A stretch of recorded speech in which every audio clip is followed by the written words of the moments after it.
from New Hampshire. Back in my early 20s, I lived about 30 minutes outside Manchester. I had a girlfriend of 2 years that I had just broken up with. It was a strange time in my life, the kind where you're sort of wandering, figuring things out, maybe looking for meaning without realizing it. My grandmother was extremely religious and would attend liturgy, well, religiously, no pun intended. After my grandfather passed away, I started going to church with her every Sunday. I tagged along partly to support her and partly because I felt like maybe I needed a bit of grounding myself.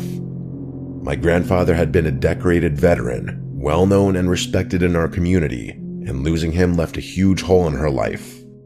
Even though she was grieving, her faith was unshaken. She'd tell me that she knew he was finally reunited with the Lord, and I could see how much comfort that gave her. I admired it, honestly. Faith like that, the kind that brings real peace, is rare. I think it's something that people search for their whole lives, even if they can't always put it into words. One Sunday after the service, I met this girl. This whole thing still feels like a fever dream. I'd never seen her around before, which was unusual since our community was close-knit, especially at church. She was striking, with dark curly hair and deep hazel eyes. I waited for the service to be over and approached her. Part of me was just attracted to her, but there was another part of me that was just curious about seeing someone new there, especially someone that looked around my age. We started talking, and the spark was definitely there. I'm sure everyone knows what I'm talking about, where you just meet someone and immediately feel a connection. Her name was Kaylee, and she had a kind of quiet, mysterious charm, and I found myself drawn in. I kept trying to ask her specific questions about her past, like family and home life, but she would crack jokes and tell me I'd have to take her out for those answers. I actually really enjoyed the banter. After a little playful nagging, she told me that her family recently moved to the area and she went to college nearby, which explained why I had never seen her before. By the time we wrapped up, I managed to get her number, and I was kind of riding the high of meeting someone new. Over the next week, we texted pretty frequently and exchanged social media. I remember scrolling through her Instagram at one point, surprised that she had so few followers. I preferred that though. The last thing anyone wants is to fall in love with someone that the whole world knows. We talked about a lot of things, and she eventually opened up more about her family. I don't want to say too much, but her situation wasn't great. Her stepfather was a nasty alcoholic and frequently mistreated both her and her mother. Her biological father was substantially worse though. She wouldn't give me specific details, but apparently they had to move to get away from him. She transferred schools and everything, leaving everyone and everything she had known behind. I didn't want to overstep and ask her about her father. I was just glad she was opening up to me. As much as I loved the calculated mystique, it was nice to get to know her on a more personal level. I neglected to coordinate a date with her just yet because I figured I'd see her at church. The following Sunday, she was there again. I took it as a sign and asked her on a date after the service. She didn't hesitate. She just smiled and said yes, and we made plans to meet up later that week. I spent the rest of the week thinking about her, nervous about our first date. When the night finally came, we kept things simple. We saw a movie and grabbed a bite to eat, nothing fancy, just an easy night where we can talk and get to know each other even more. I honestly thought it was going really well. She was a great listener and she seemed genuinely interested, which was refreshing. I didn't want the night to end just yet, so after dinner, I suggested going for a little drive, thinking it'd give us a chance to keep talking without the noise of a restaurant around us. So we hit the highway, driving out of town a bit. We were driving along one of those roads that was technically a highway, but looked more like a normal 2-lane road. It was windy and there were trees on either side of it. Everything was perfect. It's crazy how things can change in an instant. What I'm about to describe to you is something I will never be able to purge from my mind. Out of nowhere, she started speaking, but it wasn't in English. Her words were fast, mumbled, and sounded like French or something close to it. At first, I thought she was maybe joking or testing me, but then I noticed her eyes. They'd rolled back, leaving only the whites. I swerved the car and almost crashed into the barrier. My heart started pounding because it looked like she was in some kind of trance or having a seizure. I got a hold of myself and pulled over to the shoulder, trying to stay calm. At that point, I was internally panicking. I fumbled for my phone and called for an ambulance, not knowing what to say other than I thought she was having a seizure. As I waited, I kept checking on her, unsure if she even knew where she was. She was still talking and her head seemed to be vibrating. I didn't know what the hell to do. I didn't want to touch her, but I felt like I had to do something. I had never been more terrified in my entire life. Then, just as suddenly as it had started, it was over. She snapped her head to look at me and shut her mouth. She blinked, with her eyes going back to normal, and she gave me this wild, wide-eyed expression. I will never forget that look as long as I live. Before I could say a word, she threw open the car door and literally sprinted full speed into the woods. I'll say that again, she literally ran into the woods. I was trying to make sense of what just happened, but I just couldn't move. My head was spinning and I'm pretty sure my hands were still trembling. I sat in that position until the cops and paramedics showed up. I told them everything, even though it sounded insane. Every detail about the way her eyes looked and how she'd run off. They nodded and took my statement, assuring me that they'd try their best to find her. I must have looked insane, but they took me seriously enough. After that night, though, she was gone. I never saw her again. I looked for her at church, but she never showed up. Her Instagram was deleted, and she had apparently blocked my number. It was worse than that. I got a friend to text her number, and it apparently had been erased. No amount of internet stalking ever turned anything up. I even asked people at the church if they knew her, but no one did. I don't know what happened to her, and I'm not sure I'll ever know. I don't live there anymore, and my memory of home is kind of messed up because of this incident.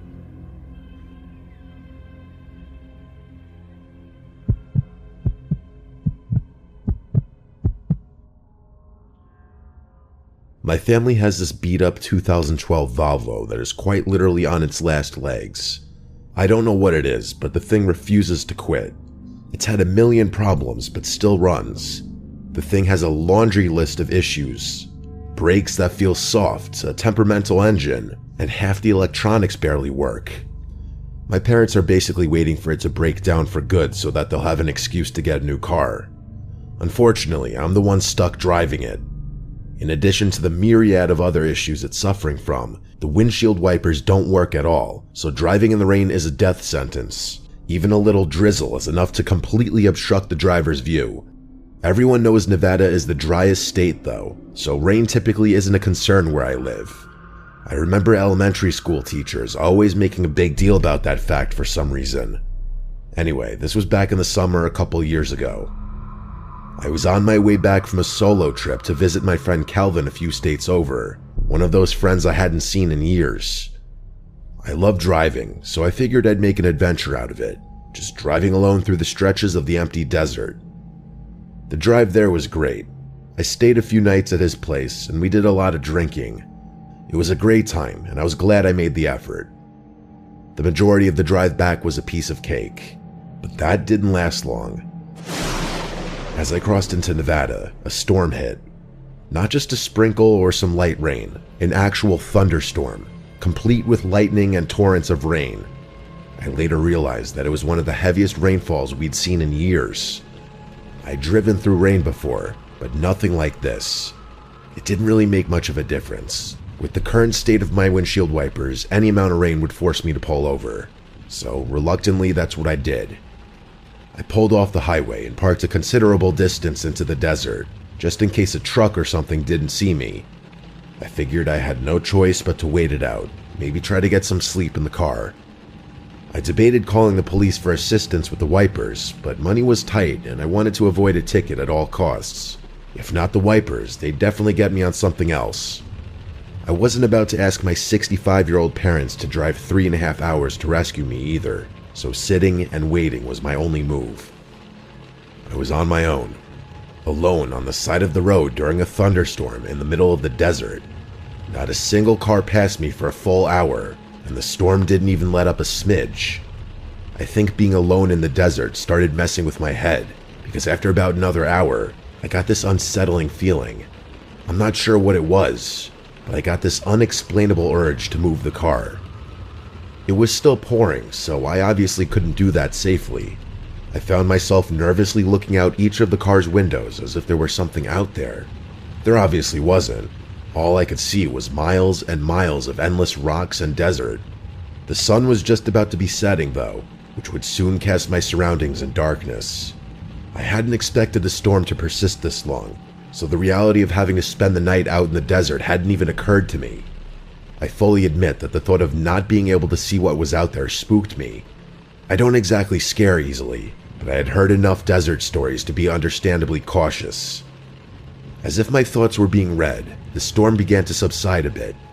I took that as a sign that I'd be able to get back on the road soon, which was a relief. The sun started to set, casting that strange, muted twilight across the desert. Under different circumstances, I would have admired the beauty of it. The damn rain wasn't stopping though, so I had no choice but to stay put. I tried to concentrate on the lightning in the distance, thinking maybe that would ease my mind. I don't remember how much longer I waited, but eventually the sun set completely. At that point, I decided waiting was wasting valuable energy, and I'd be better off trying to get some shut-eye. Just as I was about to close my eyes, I saw flashes in the distance. It wasn't lightning this time, just bright, sharp bursts of white light darting through the darkness. They seemed to jump around like they were coming from multiple places. It was creepy as hell.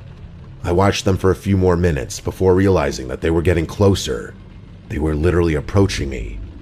I could feel my palms starting to sweat. I don't know what came over me, but instinct kicked in, and I made a split-second decision to get out of the car and hide.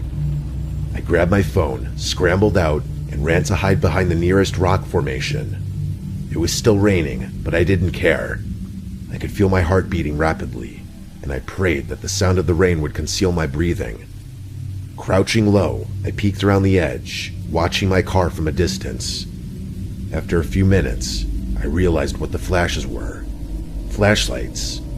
I saw 3 figures moving through the distance toward my car, each equipped with a flashlight. They were flinging their beams around wildly, as if dancing or stumbling or something.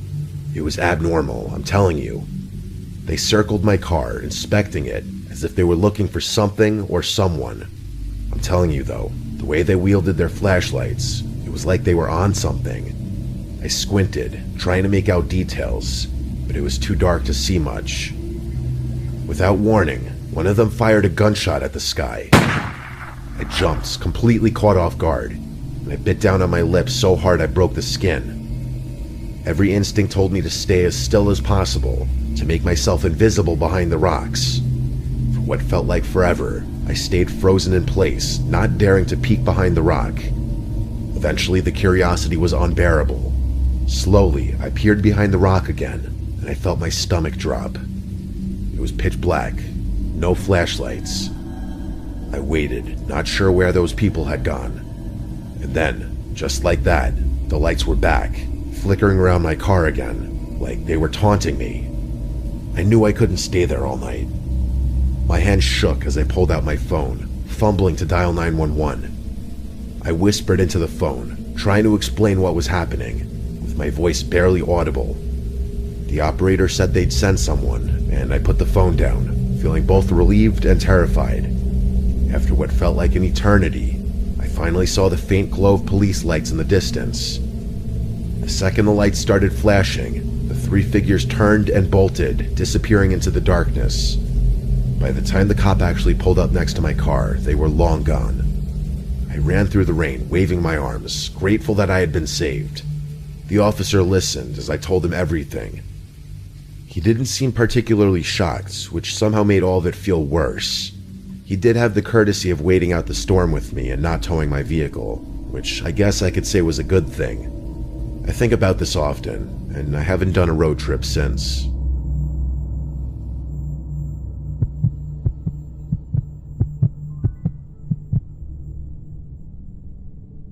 What I'm about to tell you is the strangest experience I've ever lived through. My name is Mary. My friend Carol and I were driving from Florida to New Jersey a few months back. We were coming back from visiting a few friends who went to school down there. It was a really fun time, but Carol and I had to get on with our lives. The drive was supposed to be fun, a little road trip, just us two, with a bunch of snacks, music, and time to catch up on all the things we hadn't talked about in ages. In hindsight, It probably would have been a better idea to stay one more night at our friend's place, but I wanted to get home. We were planning to do the whole drive in one shot. We drove through the night and into the next morning. A few hours after the sun came up, my back started to ache from sitting in the same position for so long. I told Carol we should pull over somewhere for a break, grab some gas, and maybe find something to eat before we get back on the road. We drove past a few more exits before ultimately getting off at what claimed to be a lively, touristy town. For the life of me, I can't remember what the actual name of the town was. It was one of those places that you'd expect to be a tourist stop, with signs pointing to attractions and promises of unique shops or local history. But even as we pulled in, I felt something was off.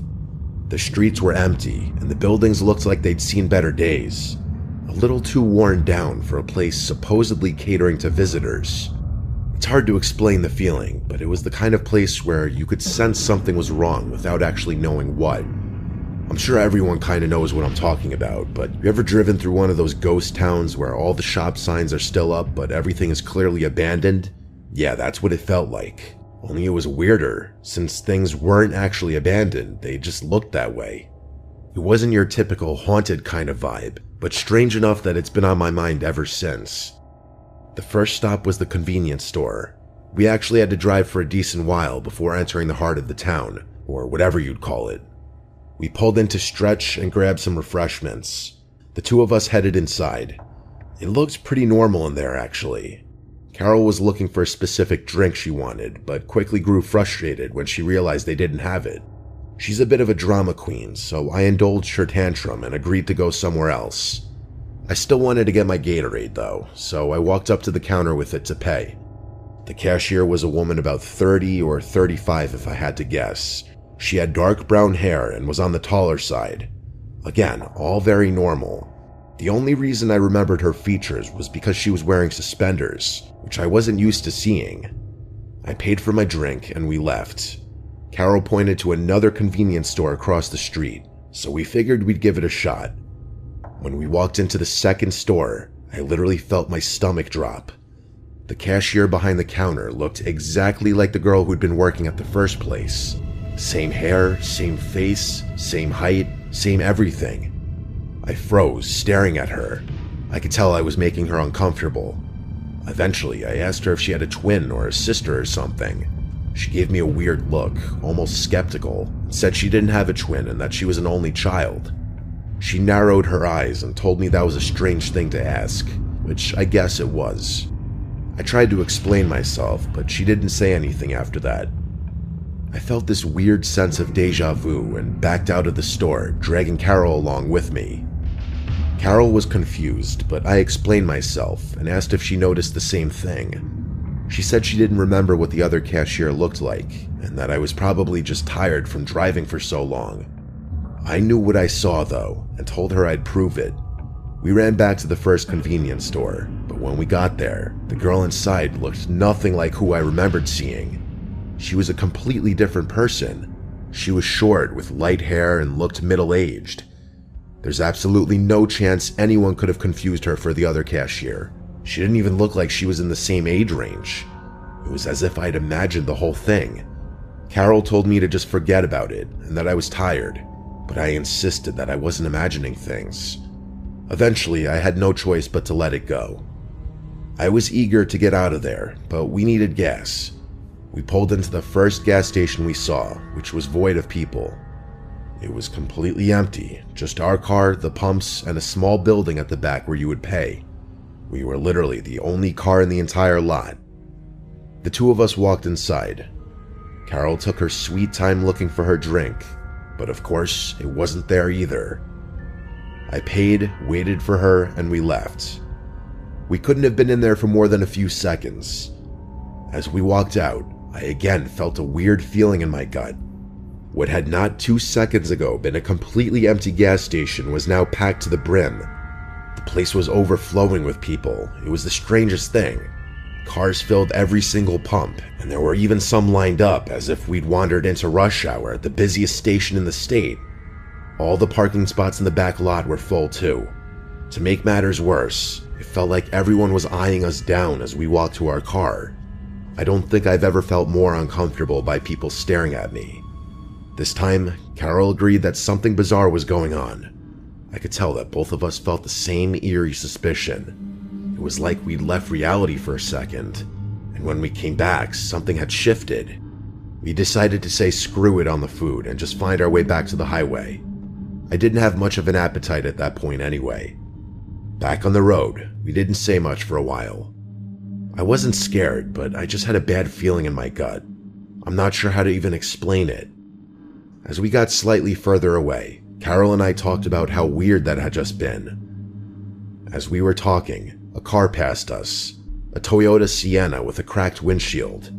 I remember it distinctly because the windshield had this big spiderweb crack running through it, and the side was scratched up pretty bad. It was kind of hard to miss. Carol made a joke about it, but I can't remember exactly what it was. Just as we were starting to loosen up, everything came crashing down again. About 10 minutes later, the exact same minivan passed us again. We were both 100% sure of it. Again, it was impossible to miss with this massive crack in the windshield. How was that even possible, though? We had been driving in a straight line at a pretty fast clip. There's no way it could have gotten ahead of us. But the odds of passing two different Siennas with identical cracks in the windshield were insanely slim. Carol started saying, "Oh my God," over and over again, and I could tell she was on the verge of a panic attack. She told me to speed up, which I did. I was dying inside, but I had to keep it together as the driver, and for Carol's sake. I wanted nothing more than to get back on the highway and leave that place behind forever. I glanced down at the GPS and saw that an hour had somehow passed since we had left the gas station, which was virtually impossible. I wanted to tell Carol about it, but I didn't know if she could take any more weird stuff. My heart was in my throat, but I just kept driving. Part of me wondered if the GPS was going to start taking us in circles. We finally got back on the highway, and the nightmare ended there. By the time we got home, however many hours later, it felt like we were waking up from some strange, disjointed dream. I'm not kidding. That whole experience still feels like a dream when I think back to it. People usually look at me strangely when I tell them this story. I still can't explain what happened there, and I don't expect any kind of explanation. I've tried doing research online about weird occurrences in places like that, and I've actually found a handful of stories that are similar to mine. The weirdest thing about it was the feeling in my gut that I still have trouble describing. Until that point, I really didn't know what it meant to get a bad vibe from something. It's like every bone in your body is begging you to notice that something's wrong. I never want to get that feeling again.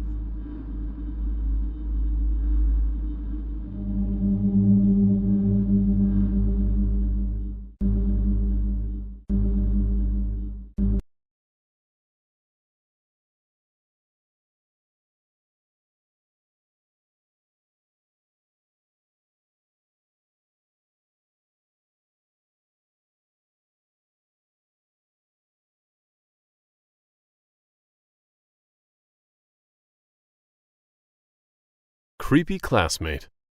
Back when I was a junior in high school, my English teacher paired me with a quiet kid who didn't seem to have any friends for an assignment. I did not think much of it, as I also had no close friends around at that time. I was a new kid in town, arriving half through the first semester, and although I had made a few acquaintances, none of them were close enough to want to be my partner. So naturally, I ended up with him. The guy's name was Joffrey. He sat before me in the English and science classes on the first day. I moved into school. At first we didn't talk, but after our first English assignment, he began to talk to me more, even though we had nothing in common. Joff was the kind of guy who only cared about games and weed and rarely left his house, as he told me so. In contrast, I loved outdoor activities and hated games and weed. I didn't dislike him, but I wasn't particularly fond of him either, and only replied to his messages and conversations out of courtesy. That being said, I still considered us to be friends, in a way, for a while. After knowing the guy for like a month, Joff started to invite me over to his house, but I always declined his offer. Sometimes I had genuine reasons, like family plans or extra classes, but there were other times I made up an excuse. Talking to him in class was enough for our relationship. I simply didn't want to waste hours of my life doing drugs and playing video games. However, He kept on asking, and I eventually agreed to hang out at his house when we got another group assignment. It was Tuesday. I went home after school, changed, and later that night around 7:30 he texted me his address. I got directions and drove to his place. It only took about 10 minutes. Joff lived in a neighborhood that wasn't the best, with mostly smaller houses. After parking, I texted him to let him know I had arrived. Joff didn't respond right away, so I decided to get out of the car, walk to the front door, and knock. After a few minutes of waiting with no response, I thought he might have gone out, so I texted him again. He told me to come inside. The door was unlocked, so I opened it and went in. The inside was eerily quiet and dark. At first, it seemed like nobody was home, no lights were on, and I didn't think that his parents were there.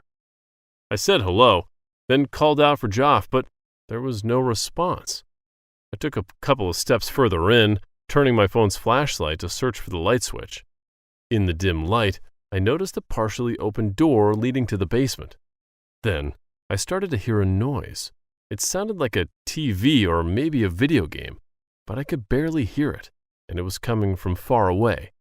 When I got closer to the basement door, I realized that's where the sound was coming from.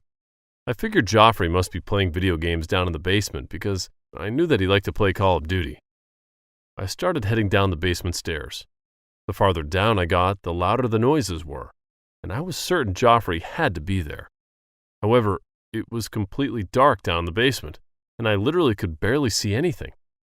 I didn't know where the light switches were, so I just used my phone's flashlight for guidance and followed the sounds. Eventually, I reached the bottom of the stairs and headed toward what appeared to be a hallway. It was old and dilapidated, with moss and fungi covering most of the walls. The place looked like it hadn't been used in years. My patience ran thin, and I shouted for Joffrey, asking where he was and telling him to come out. After a long pause, there was still no response, which made me feel unsettled inside. A few seconds after that, as I was walking, I suddenly felt myself getting shoved from behind. The force knocked me to the ground, and my phone slipped from my hand, landing on its back and cutting off the only light I had. As I still lay there, shocked and confused by what just happened, I heard some laughter from whoever pushed me. I looked around, but it was so dark that I couldn't see who it was. They also quickly moved away. I tried to get to my feet, but a firm kick from behind pushed me down again. As I lay there, another kick hit my legs, followed by more laughter from whoever was attacking me. I scrambled to my feet and ran towards the stairs, doing my best not to crash into anything, as I had heard someone else moving in the darkness. I left my phone behind, not even thinking about fighting to retrieve it. Could not risk my life for that. After running back towards the stairs, I was lucky to make it. I sort of tripped over the first part of the stairs, but I caught myself and ran up. I left the house and ran all the way to my car without looking back. I didn't know if anyone was chasing after me. At the time, I did not care. After reaching my car, I got in and drove straight home. When I got back, my fear soon turned into rage, and I couldn't wait for tomorrow to come to ask Joff what the hell that was all about, and of course retrieve my phone. The next day, Wednesday, he didn't show up at school and remained absent for the rest of the week. I asked the teacher why he wasn't in class, but she just rolled her eyes and said she had no idea. Apparently, the boys took days off without permission. However, on Monday of the following week, Joff was back in class, and I found my phone in my locker. He didn't speak to me, and although I wanted to ask if he had broken my lock, I stayed silent. I didn't want to deal with him anymore. Knowing he had violent tendencies, he did the same to me. Normally, the guy would ramble on about things I did not care about and would annoy me during any class. But that day, he stayed quiet and didn't even steal a glance at me. Needless to say, that was the end for our brief friendship, and we kept our distance from that day on. Then, one day, he just stopped coming to class. I heard he got into some fights around town, seriously injured a kid, and had charges pressed against him. He was transferred to a detention center, and I never saw him again. Still, I sometimes wonder what went on in his basement. I believe that it was him who attacked me, and though it makes my blood boil, I'm grateful that I managed to escape safe and sound. Horrifying night out with newly made friends. After my parents divorced, I had to transfer schools midway through my sophomore year. My dad, who won custody of me in court, took me to a new town for a fresh start. The transition was rough, as I'd never been good at adjusting to new environments. I had struggled a lot to make new friends at school, and everyone seemed to have their own friend group sorted out by then. Lunchtime was always the worst. My school wouldn't let their students leave for lunch, so I had no choice but to eat in the cafeteria. It was a dreadful experience to hold your tray and stand like an idiot in the middle of the room, not knowing where to sit. I could not just throw myself into a random table surrounded by strangers. The awkwardness would kill me. So I just sat alone for a few weeks. I always made sure to get to the cafeteria early at lunchtime to secure myself a spot. However, during the third week at my new school, my math teacher had kept me after class for a brief conversation about my extra classes. When I walked into the cafeteria with my tray of food, looking for a place to sit, every single table was taken. I didn't even have the option of sitting alone. I wandered a while and noticed a table in the corner of the cafeteria with only 2 other kids sitting at it. That was the least intimidating spot, so I walked over and asked if I could sit there. They exchanged glances, and one of them said yeah.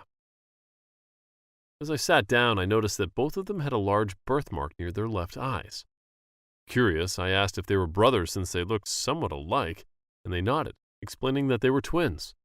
The one with the buzz cut introduced himself as Lewis, then pointed to the kid with the longer hair and said his name was Levi. Overall, I had a great lunch with them.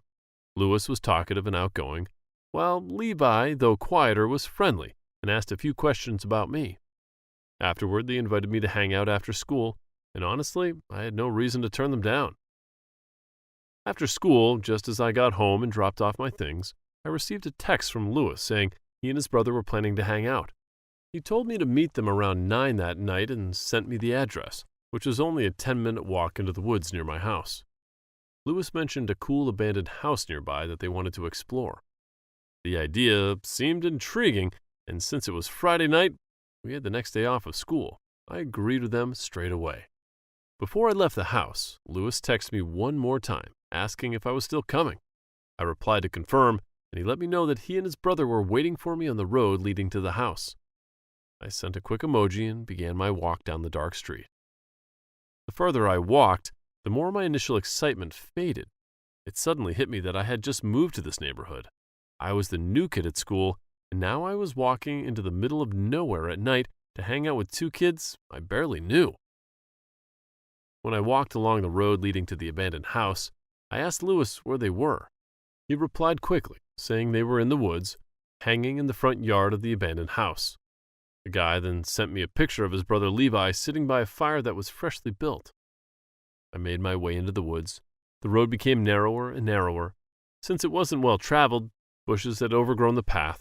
I had to push branches out of the way using my tiny phone flashlight as my only light to carry forward. I squinted my eyes to look for the glow of the fire as I approached what I thought was the house. Its grim structure loomed ahead, but there was nothing but darkness. I hurried my footsteps, hoping to see the 2 brothers in their fire, but as the building was just a few yards away from me, my heart sank when I realized no one was waiting for me over there. I halted, and suddenly I heard footsteps. I froze, straining my ears to catch another sound. There came several footsteps approaching me, slow and quiet. I called out, "I know you're there, quit playing, guys!" But there was no response from the brothers. I decided this was stupid and turned to walk back towards the road. Then, those footsteps I heard earlier turned from quiet and slow to fast. Before I could react, someone's nails dug into my neck, choking me. I heard a familiar voice screaming, "Grab him!" I managed to break free from the chokehold, swung my fist at the other guy, and sprinted towards the road. They followed right behind, relentlessly until I emerged from the tree line to the road. I was much faster than them, thanks to the hard work I did on the track team ever since I was 12. After getting out of the back road that led to the abandoned house, I ran straight home and told my dad. My dad was watching TV when I burst through the door, and he called the police immediately after I told him everything. However, they said we had little to press charges with based on what had happened. My dad was furious, and we took the matter to my school the next day. He helped me take pictures of the nail marks on my neck as evidence. I also saved screenshots from the text I got from Lewis, which were crucial in getting the 2 students expelled.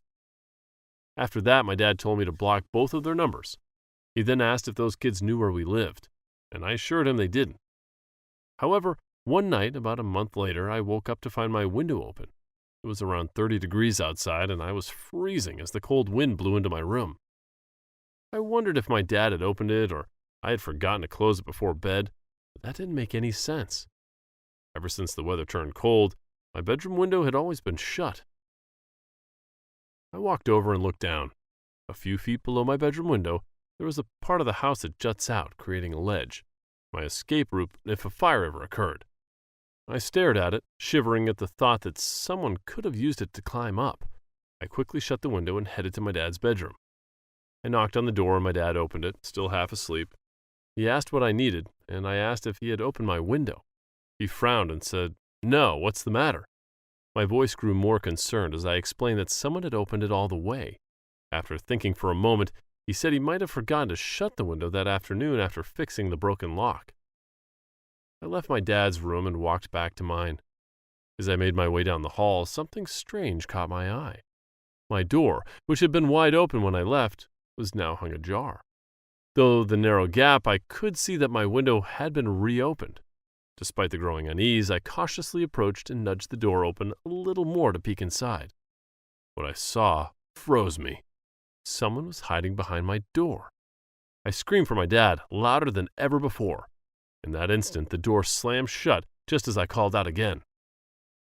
When he arrived, I gasped, "There's someone in my room!" My dad rushed in and flipped the light on. At that moment, we saw a swift figure jumping out of my window.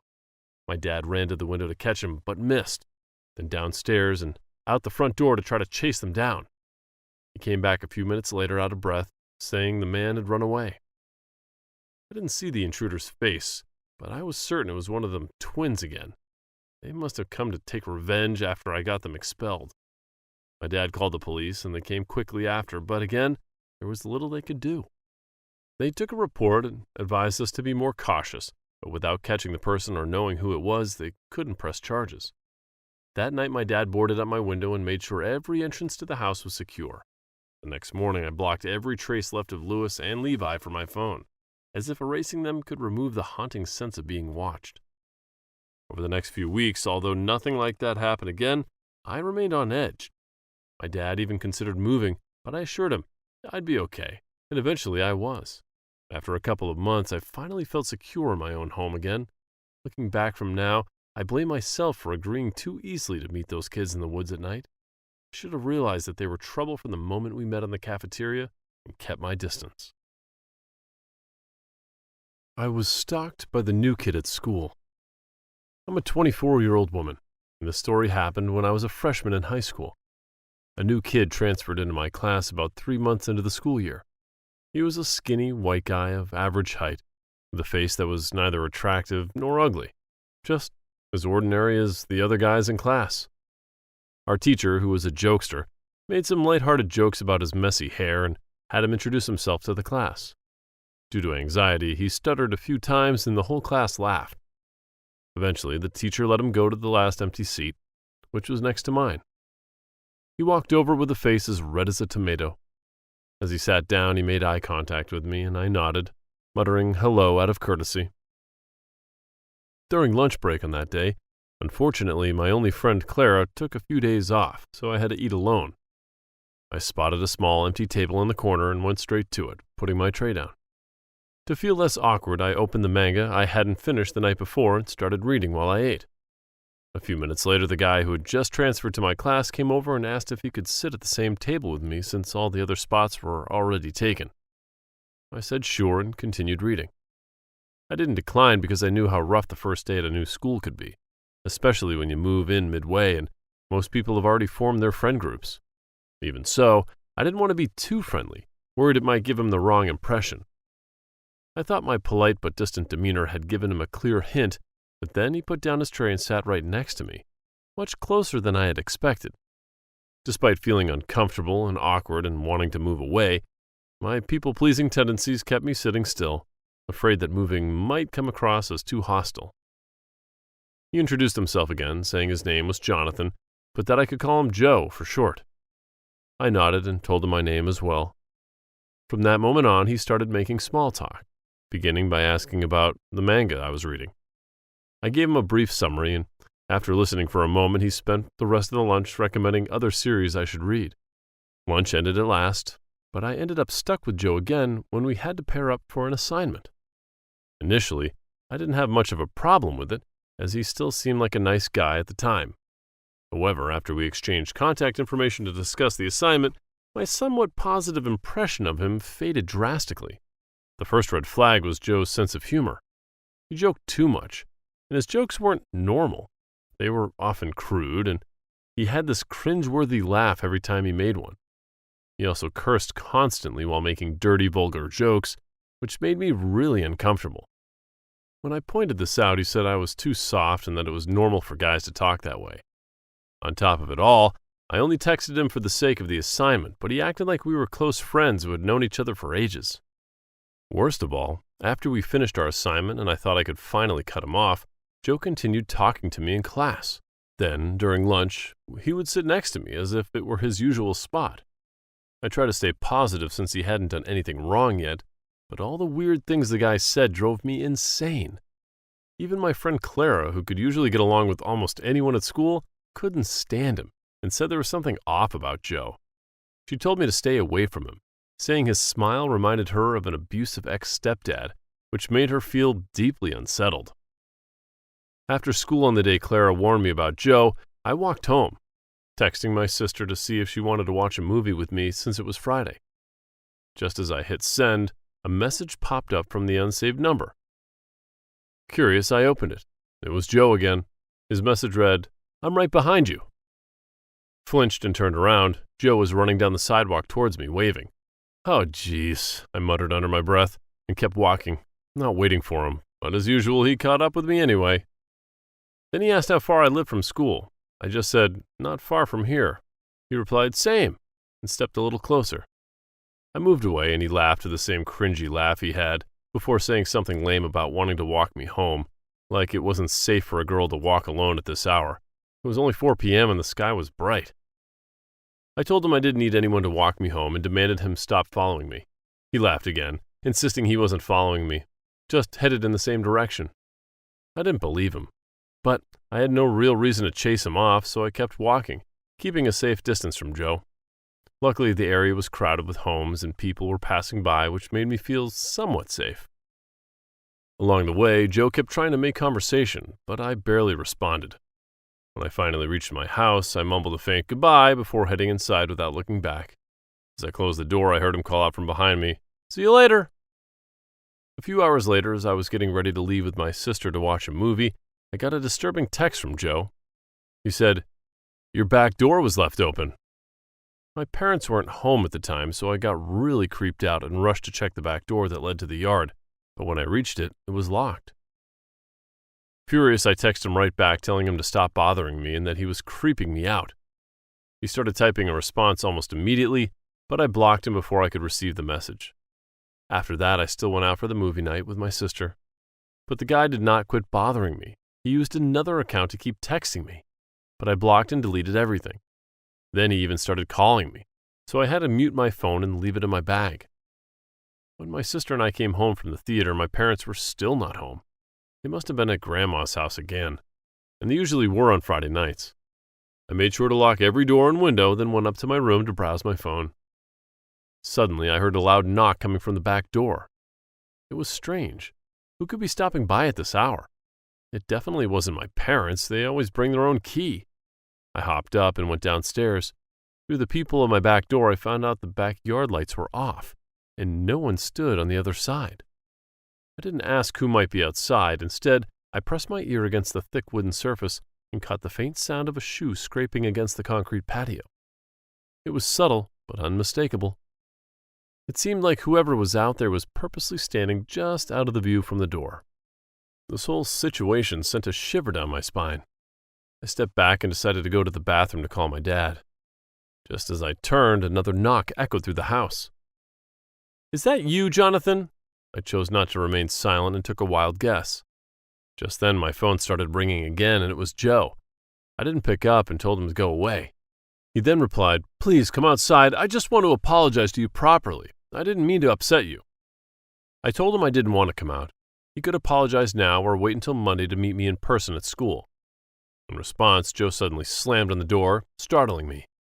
That violent behavior drained the last bit of goodwill I had for him, and I decided I wouldn't tolerate him anymore.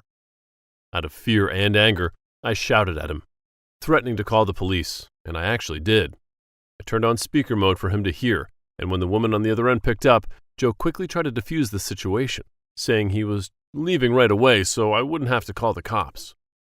I heard his footsteps fade away, but when I peered through the peephole, I saw him hiding in the yard, waiting for me to come out. I grabbed a knife, went upstairs to be with my sister, and called my dad. My parents went home just a few minutes later, and I told them everything. Immediately, my dad took his rifle and ventured into the backyard, but by then, Joe was long gone. The following Monday, my parents came to my school and demanded to speak with Jonathan's parents. Apparently, Jonathan had a history of getting into several fights and had even recently beaten up a 13-year-old girl. That's why his family had to move to this new town. I got chills to the bone listening to what had happened to this poor victim and felt grateful that I hadn't opened the door for him. After his dad and my parents met at school to talk about what he had done, Joe didn't come to class again. Later, I heard that his dad had forced him to transfer schools far from my town.